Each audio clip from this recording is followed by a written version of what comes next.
Welcome, it is I, the Wise Hermit, and I am here to guide you as you exit training camp. In some ways, your challenge begins when you graduate training camp. While you were in camp, you knew exactly what to do and why to do it because I told you to. But as you exit the safety of training camp and enter the forest of monsters, you're faced with many paths. 14 paths, to be exact. Each of those paths will take you to a monster. Will you build on the foundation of what you've already experienced and tackle the diverse peoples of the travels of Sir John Mandeville and the Hereford Mapamundi? Or perhaps grapple with the questions of what it means to be human in the topography of Ireland? Or will you venture down a new path and try to understand a new monster? Perhaps you'll untangle the complications of marriage to a werewolf in Beastclaveray. Or consider what to do when your spouse is kidnapped by evil elves in Sir Orfeo. It happens, you know? Or maybe you'll look at religious allegory in The Fairy Queen, or explore the role of temptation and sacrifice in Goblin Market and Paradise Lost. Or you could examine how a hero's foes provide insight into his character in Beowulf.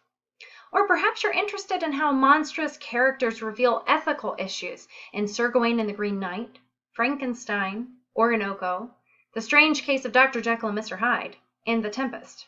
Can you tell a lot of these monsters reveal ethical issues? Regardless of what you choose, you'll find more success if you keep my wise advice in mind. I am, after all, here to guide you.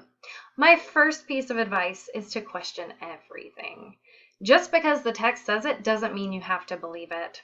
You may find yourself disagreeing with whatever the text is saying and how it presents a character, or maybe you just aren't convinced by what the text is trying to communicate. Good. Use that disagreement to analyze how the text communicates to you individually as a reader. Everyone comes to a text with their own history and context, and thus everyone will experience each text in a unique way. Don't worry about the right interpretation. I mean, huge scare quotes there, because there's no such thing as a right interpretation. Focus on what the evidence tells you individually. My second piece of advice relates to the first. As you read and encounter characters who you think are monsters, continue to question if they are in fact monsters. How do you know that they're monsters? In the forest of monsters, nothing is as simple as it first appears.